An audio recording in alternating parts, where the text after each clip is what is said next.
Hey guys, this is Post-Production Pi with SRLounge.com. Alright guys, I have exercise file 1-13 selected. I'm going to hit Control 5 to expand my detail panel. That's Command 5 on a Mac. And basically from the detail panel, we'll be controlling all of our detail settings, including sharpening and noise reduction. Now this is extremely important because to get a good print, you really need to understand sharpening values and noise reduction to get the best quality out of your images. So let's go over this in detail right now. We're going to start with this one-to-one preview panel right here, which currently is actually set to the wrong area. Now what this is doing right here is actually giving a one-to-one preview of an area in this image, and right now it's set to like this little graduated gray area in the background.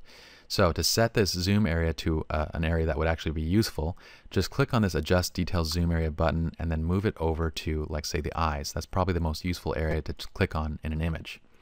Now you have a locked one-to-one preview that stays in your detail panel, which you can use to adjust your details.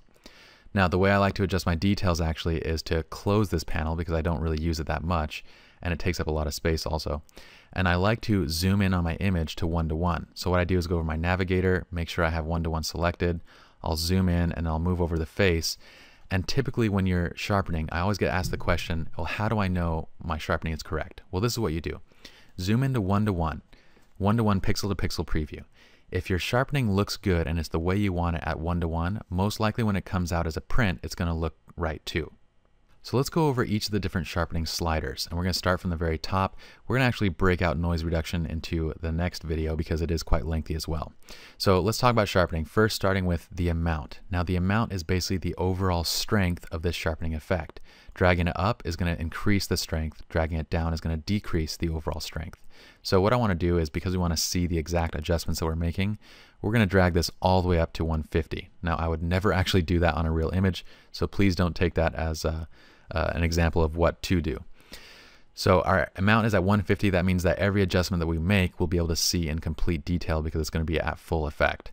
So next option we have is the radius. Alright, so basically what radius does is it adjusts the amount that the sharpening effect extends from each line.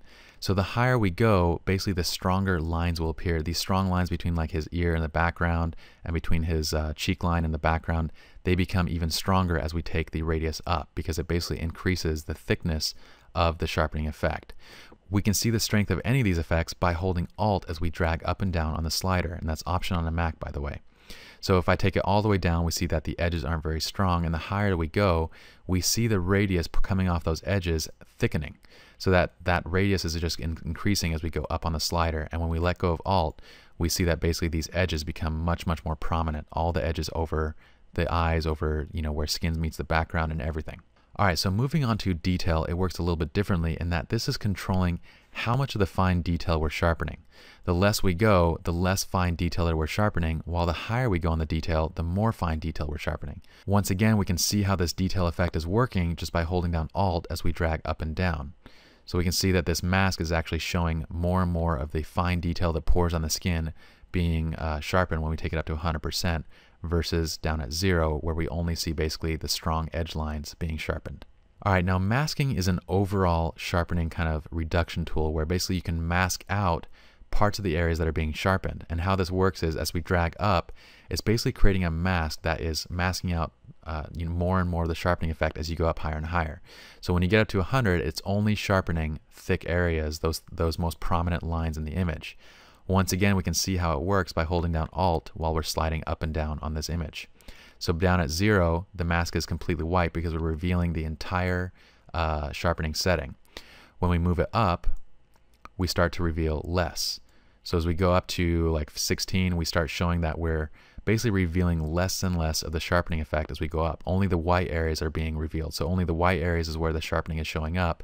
The black areas is where sharpening is being masked out. When you get all the way up to 90s, up to 100, only the strongest lines in the image are now being sharpened. Okay, so you can kind of control exactly which areas of the image you're sharpening by using this masking effect.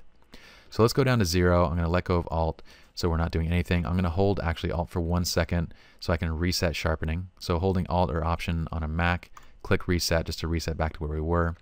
And now let's dial in the settings that would actually be correct for this image just so you can see what it would typically look like. So I'm going to take my sharpening up, and we can go up to about 90 on this image. All right, now keep in mind one other thing that sharpening is going to do is it's also going to add noise to the image. So if you already have an image that's kind of noisy, it's going to increase that noise because it's sharpening each of those little grains.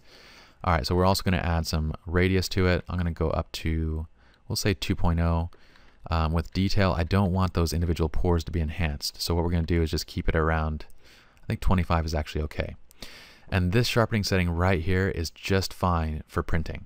Now the great thing about this is that if you say enlarge a photo in Photoshop and then you want to know exactly how much to sharpen it, bring it back into Lightroom, zoom into 100% and adjust your sharpening so it looks correct at 1:1. If it looks correct at 1:1 view, it's going to print out right. And that's the easiest way to kind of know exactly how much to sharpen an image is to sharpen it at 1:1. Alright guys, so that's enough with the sharpening effects. Let's go on to the noise reduction section of the detail panel in the next video.